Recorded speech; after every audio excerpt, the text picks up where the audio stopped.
Abortion restrictions, transgender health care bans for minors, and a renewed effort to enforce the death penalty.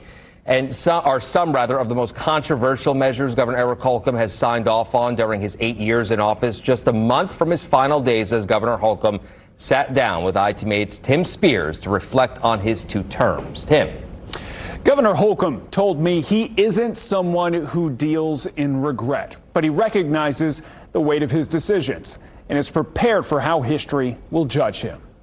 I don't want to start singing Frank Sinatra.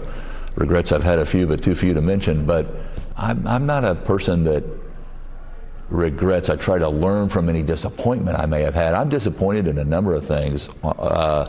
We didn't, mostly revolving around progress we didn't make, or enough progress we didn't make. We've improved our infant mortality rates, but not enough. And that's haunting or maddening to me. So regret's probably too strong of a word. With some of the more controversial pieces of legislation that came through during your time, specifically with abortion and transgender health care, a lot of that was built on strongly held moral beliefs by the lawmakers who passed them through and their constituents. Sure. Do you ever worry, though, that history will look on that unfavorably? This is where the people's work is done. And it's very reflective of what's going on in the world at the time. And I'm very aware that the pendulum in society swings and issues ebb and flow. And so I would say don't be surprised by it or be worried by it. If you're here, it's part of your job. Your administration has taken steps to protect the unborn, but at the same time in recent months has taken steps to enforce the death penalty. Why is that? Speaking for myself, my administration, it's a difference of one very important word: innocent.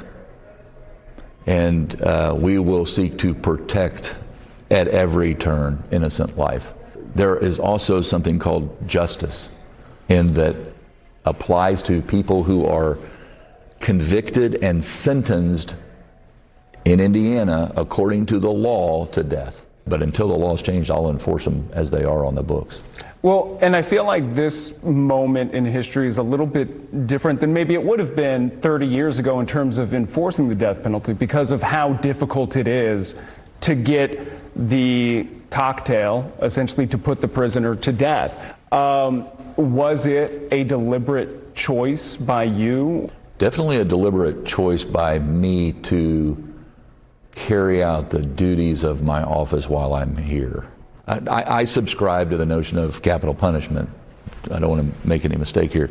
But had I not, it would still be part of my job to make sure that the state of Indiana could carry out executions.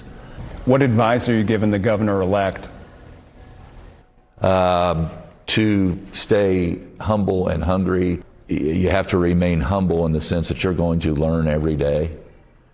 You're going to learn on your first day, and you're certainly going to learn on your last day from Hoosiers that make up this state, what their desires are, what their challenges are, and to be able to build a team, cast a vision, and then start implementing and executing on the plan of the day. Where you come up short, tweak it, pivot, but keep moving forward, and you'll do that. You'll go a lot further, a lot faster if you do it with a lot of other people. Senator Mike Braun will be sworn in as Indiana's next governor on January 13th. Governor Holcomb plans to spend the first 2 months out of office with his wife before deciding his next move.